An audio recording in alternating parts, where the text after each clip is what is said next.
One thing more, like sometimes people, even our own sannyasins, we like to lead dynamic meditation with live music. And Osho did not like that. About this, I tell you one interesting story. Um, I was in Europe when Osho was in world tour, must be 1986. And I was in Tuscany, and Anubuddha and Satyarthi, they were leading a training, um, rebalancing. And I had no money and I was just roaming around without a place to stay. So they invited me to come. So I said, what work I can do? They said that, you have two jobs to do. One thing, you can lead dynamic meditation. And in the evening, you can share Osho stories with us. So all the participants, they were, I think, 70, 80 participants were there. And they were not into dynamic meditation in the morning. So to encourage them, and I told them, oh, tomorrow we can have the live music and I will guide you what steps to do dynamic meditation. Let's enjoy that. And I told them how I have done it and how this meditation has transformed my life, and they were all into it. So there was this musician Govindas who used to play sitar. He was also there, and his girlfriend Hamido, something. Yeah, she was also there. So he said, I will play sitar, and the musicians got together in the morning and everybody was there. And we had fantastic dynamic meditation. So we did it for a few times, like with live music. So when I came to Portugal, and from there we came back to Bombay in Juhu, and Osho was, every night he will tell me, so tell me how you spend your 5 months. So I was, every night I will tell him like I was here and then I went there and when I went there. And every night there is like 1 hour story of me, how I spend my time. And when I told him that we did with live music, I was very excited to tell him that there was 100% present and they were not into dynamic.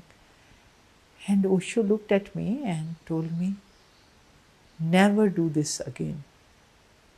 I have specially devised these music and very scientifically fitted with each steps of energy. And mind always wants entertainment. Mind always wants a new thing, new experiment, because he needs an entertainment. He gets bored with the known. But you will only go deeper into meditation if the same music is played. Your mind is not engaged into enjoying the music. Your mind, you are working on your energy level. And don't do it again. I said, I'm so sorry, because I never realized that. And he said, no, that makes sure.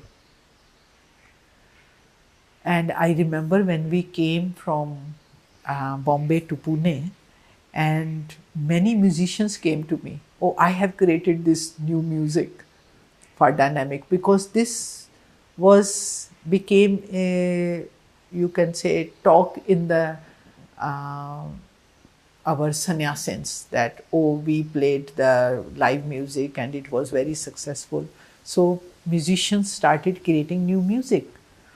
And I told them that this was my experience, but still you have made this music. I will take to Osho and I will ask him. And Osho's reply was the same.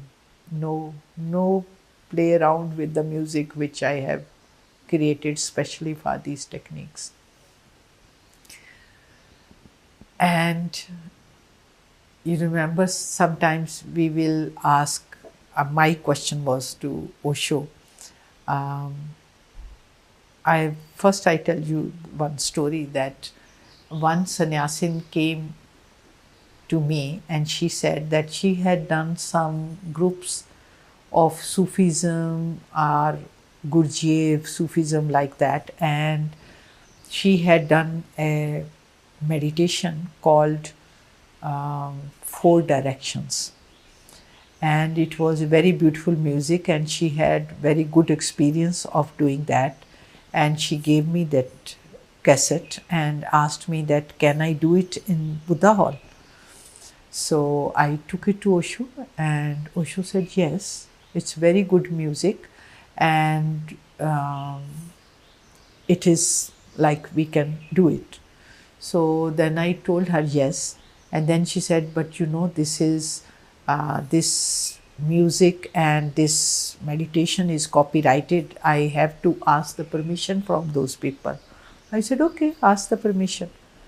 And she asked the permission, and there was a long questions, long letter full of many questions, and who is going to do it, and where you are going to do it, and how many people are going to do it, and what they are going to pay, and how much royalty it will come to them, like that. These questions. So that girl said that, oh, there are a lot of questions. So I took it to Osho.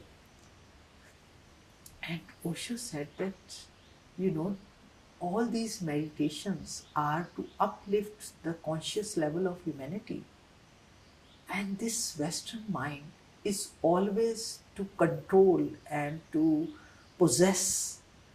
And they have devised a technique and they just cannot share with people.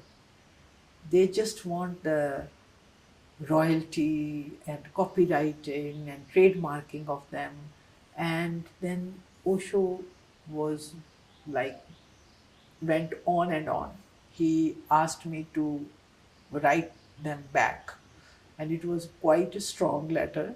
Even in next day in the discourse, the series was going on, Om Shanti Shanti, and in that he has, even in the discourse openly, he has said that, you know, I have this is a very Western idea of control, of possessing, of copywriting. And if they really want to copyright and trademark, they should copyright the word stupidity, that they are the only stupid people, nobody else can be stupid.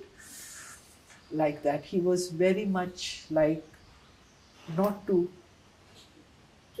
trademark and copyright the meditations. They are to uplift the humanity. So my question came that, um, you know, how to protect the purity of your techniques, that people can change a music, people can change the any step, they can make it shorter, they can make it longer, and they keep on playing with these things. And I used to get the news that, oh, this person, sometimes sannyasin, sometimes non-sannyasin, that they are playing with these things. Somebody has changed this step, somebody has made this step longer. So how to keep the purity of your meditation? And isn't it a good idea that we trademark our copyright so that we can say that this is it, either you do it right, in right way, or don't do it, this is it? He said no, then you will be fighting with the people who are doing the meditations. You will waste your time, your money, your energy with those people who are meditating. And this will be again the stupid act of you.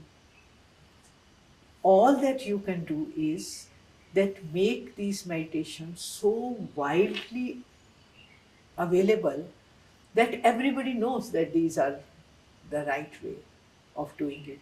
Make my meditation so much available that you don't need to copyright, you don't need to trademark, you don't need to worry about the saving, and what kind of protection you can do anyway. Your job is only to make them available, the pure form. make them available. So he had his methods of working.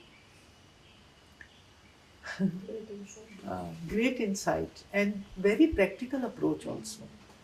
That why to waste our time, money, energy into the people that we are running in the court, doing the cases that, oh, you are not doing in the right way and you are not doing it. And how much we can run around. If that much energy we can make, that much money, that much energy, that much time we can put it into making these meditations available, the work is done in a positive way.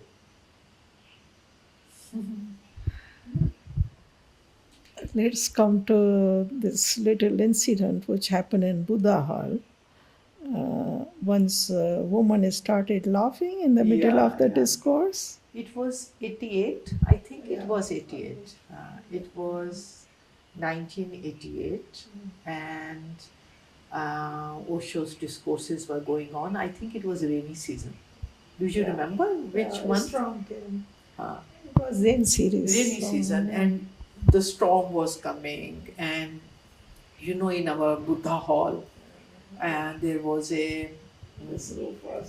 this tent, very beautiful tent was there, and lot of bamboo trees around the Buddha hall. So when the storm used to come, the roof will move, and the bamboos will creak with it and create sounds. And Osho was in those days very funny mood, creating a lot of laughter, and he himself will be laughing with us, telling jokes, telling incidents. So lot of laughter was going on, and he was always like encouraging the laughter. So one day he's speaking, and the bamboos are also creaking, creating a sound, and there was much laughter going on. And then Osho stopped this and wanted to say something very like significant after each joke. He was always saying something. Actually, no laughter. It was serious discourse. Yeah. He was like it was just the half discourse. He used to make us laugh in the end. Okay. But it was a very serious discourse going on. Okay. When all of a sudden, I was there in that discourse. I was also there, but I forgot what it was going on. But Osho was speaking, and there was laughter at the back side of the hall, and it went on and on. And Osho said, "I'm not saying anything funny. Laughing out of You are laughing out of the context.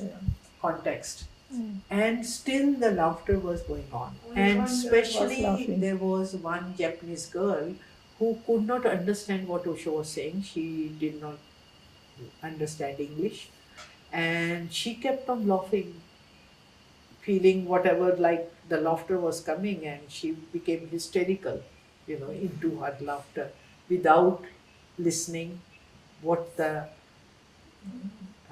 without even understanding. So Osho said it 2-3 times, and almost like 7-8 minutes he was waiting that laughter to subside.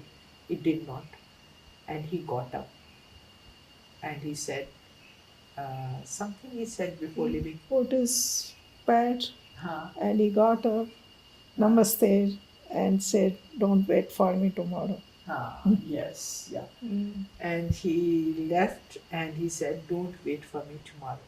And there was like pin drop silence, and everybody is stunned.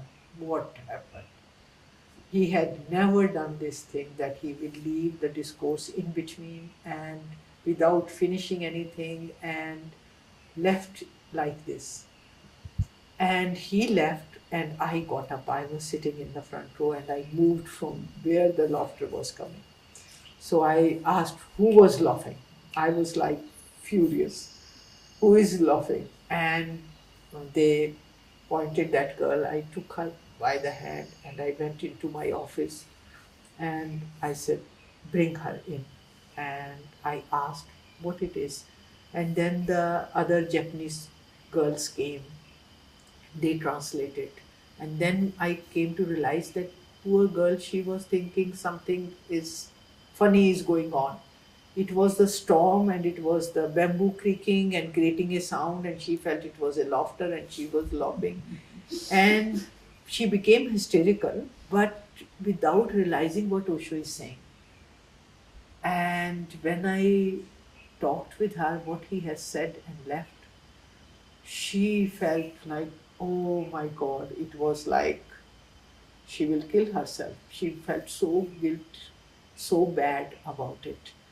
And then she came to the to Lao Tzu Gate with me, and I said, just stand here, wait, I want to see now Osho.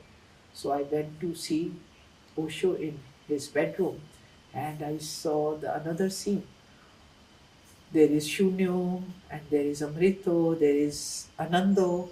Shunyo is crying and Anando is saying to no Bhagwan, you cannot leave us like this. There is so much work to be done. Now we are expanding and we have done this and we are going to do this. You asked us to do this and now this is in the middle. You cannot leave us because Osho said, I want to leave the body.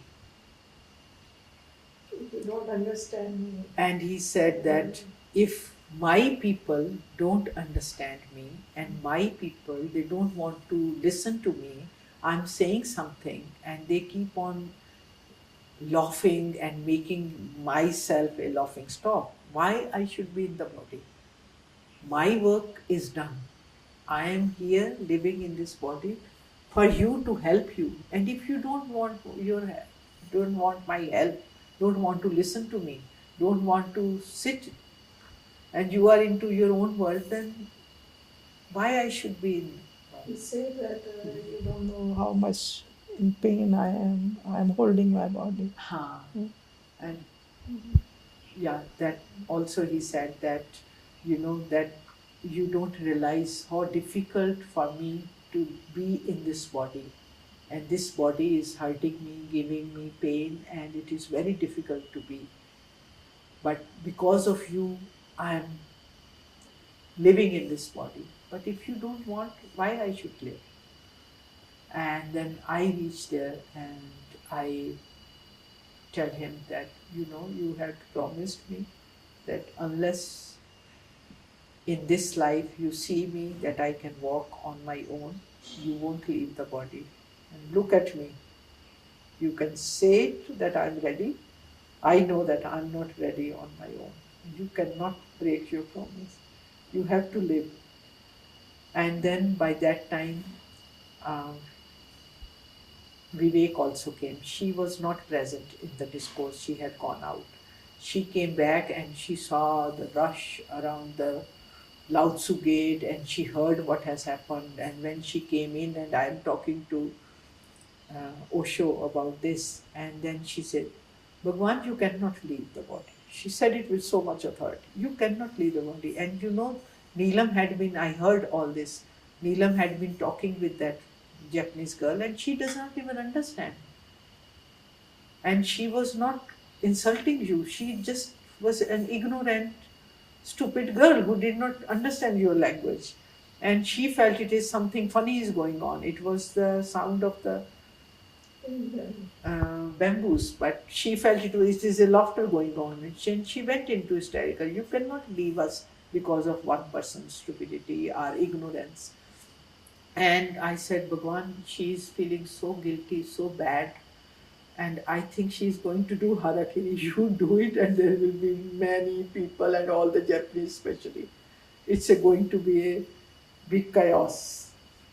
And please, and then Vivek motioned us that you all leave and it's fine.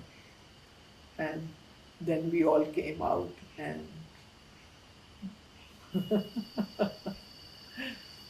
with Osho there was no nonsense.